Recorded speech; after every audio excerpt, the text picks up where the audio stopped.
Shri Venkateswara gold తాకట్టులో ఉన్న మీ బంగారాన్ని విడిపించి కొనబడును.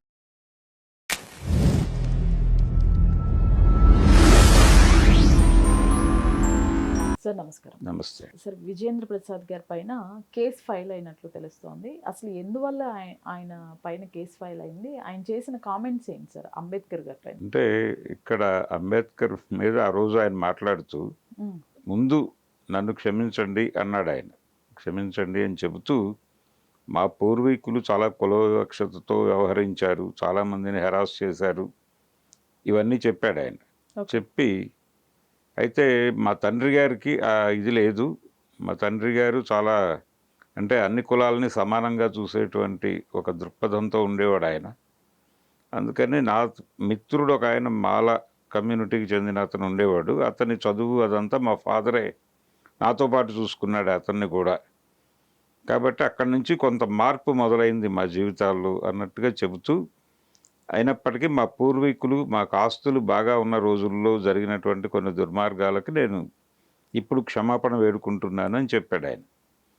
చెప్పి ఇదంతా ఏ నేపథ్యంలో జరుగుతోంది అనేది బయట జనాలు చర్చించుకున్నారు. ఈ క్రమంలోనే ఆయన అంబేద్కర్ గురించి కూడా మాట్లాడాడు అక్కడ.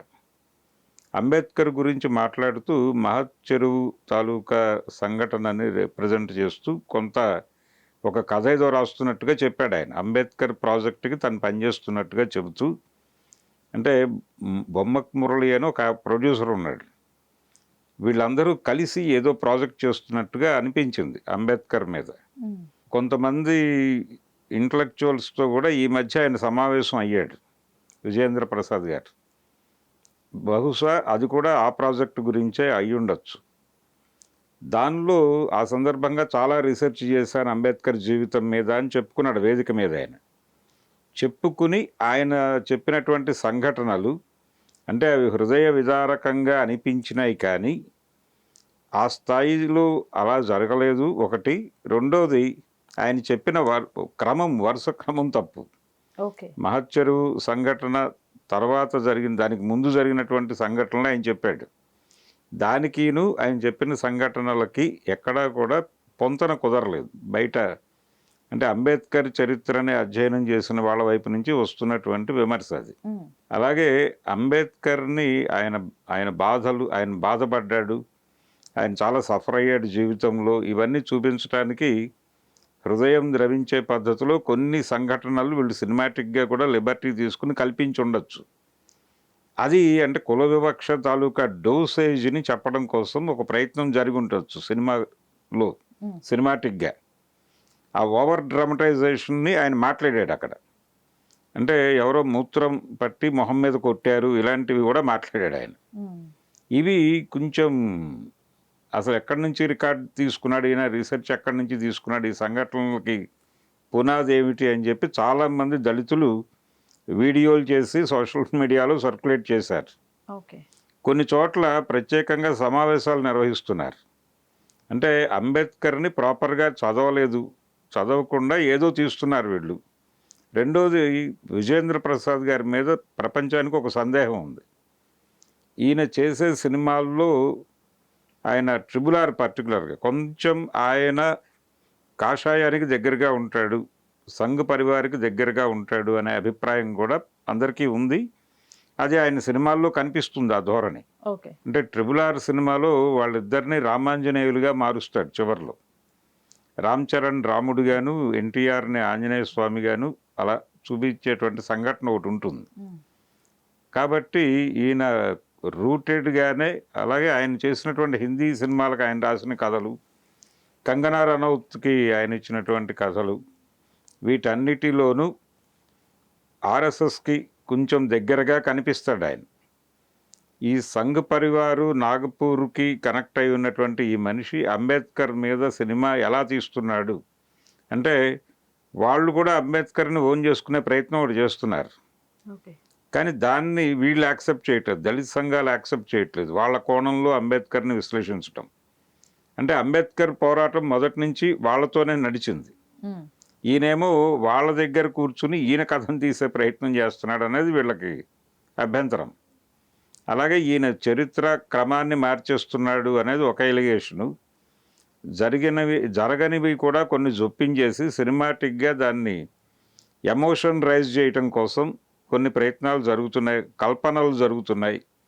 ఆ కల్పనలు అంబేద్కర్ వ్యక్తిత్వాన్ని ఇబ్బంది పెట్టే లెవెల్కి వెళ్ళే ప్రమాదం ఏదో కనిపిస్తోంది అనేది చాలామంది దళితులు సోషల్ మీడియాలో పెడుతున్నటువంటి పోస్టుల్లో కనిపిస్తోంది ఆ వ్యతిరేకత. ఈ నేపథ్యంలోనే ఇప్పుడు ఆయన మీద కేసు పెట్టారు. అంటే ఆయన మీద ఉన్నటువంటి ప్రధానమైన డౌటు అంటే ఆర్ఎస్ఎస్ గురించి ఆయనకున్నటువంటి అభిప్రాయం, సంఘ్ పరివార్ గురించి ఆయనకున్నటువంటి అభిప్రాయం, అలాగే భారతీయ జనతా పార్టీ ప్రభుత్వం మీద ఈ మొత్తం అంటే పటేల్ గురించి కూడా చాలా గొప్పగా మాట్లాడాడు ఆయన.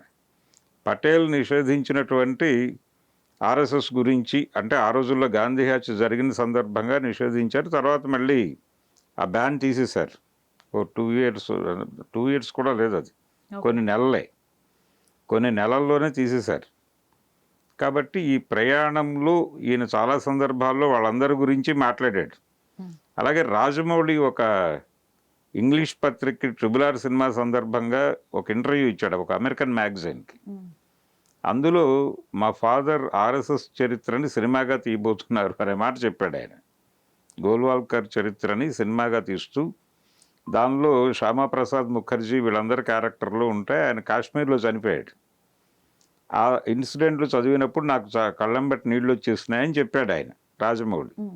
ఇప్పుడు అవన్నీ బయటకు తీసి దళిత సమూహాలు, దళిత రచయితలు వీళ్ళందరూ సోషల్ మీడియాలో పెట్టి విజేంద్ర ప్రసాద్ని టార్గెట్ చేస్తున్నారు. ఈ క్రమంలోనే ఆయన చేయబోతున్నటువంటి అంబేద్కర్ సినిమాలో ఏదో జరగబోతోంది, అంబేద్కర్ క్యారెక్టర్ని వీళ్ళకి అనుకూలంగా వాడేసుకునేటువంటి ప్రయత్నం ఏదో చేస్తున్నారు, ఆయన్ని ఆర్ఎస్ఎస్ ప్రయోజనాలకు అనుగుణంగా మార్చే ప్రయత్నం ఏదో చేస్తున్నారు అనేది ప్రధానమైనటువంటి ఆరోపణ. అందుకని వీళ్ళు వెళ్ళి కేసు పెట్టారు. ముందు కేసు పెట్టి ఓపెన్గా వాళ్ళు మాట్లాడుతున్న దానిలో వాట్సాప్ యూనివర్సిటీల్లో నడుస్తున్న ఎమోషన్స్ అన్నిటినీ ఈయన సినిమాల్లోకి పట్టుకొచ్చే ప్రయత్నం చేస్తున్నాడు. ఈయన చరిత్ర అంతా కూడా నాగ్పూర్ యూనివర్సిటీ అంటే సంఘ్ పరివార్ ఆఫీస్ నుంచి ఆపరేట్ అవుతుంది ఇది అన్న పద్ధతిలో దాడి జరుగుతోంది ఈయన మీద.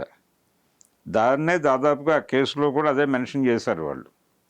వెళ్ళి ఏదైనా ఇలాంటి చరిత్రని వక్రీకరించిన, ఆయన జీవితంలో జరగని సంఘటనల్ని జరిగినట్టుగా చూపించిన మేము కేసులు పెట్టి అంటే సీరియస్గానే పట్టించుకోదలుచుకున్నాం, లీగల్గా ఫైట్ చేయదలుచుకున్నాం అనేది ఆయనకు అర్థం కావటం కోసం వీళ్ళు ముందస్తుగా ఒక కేసు పెట్టారు. ఇదండి చరిత్ర మీద. Right sir, thank you so much. Thank you.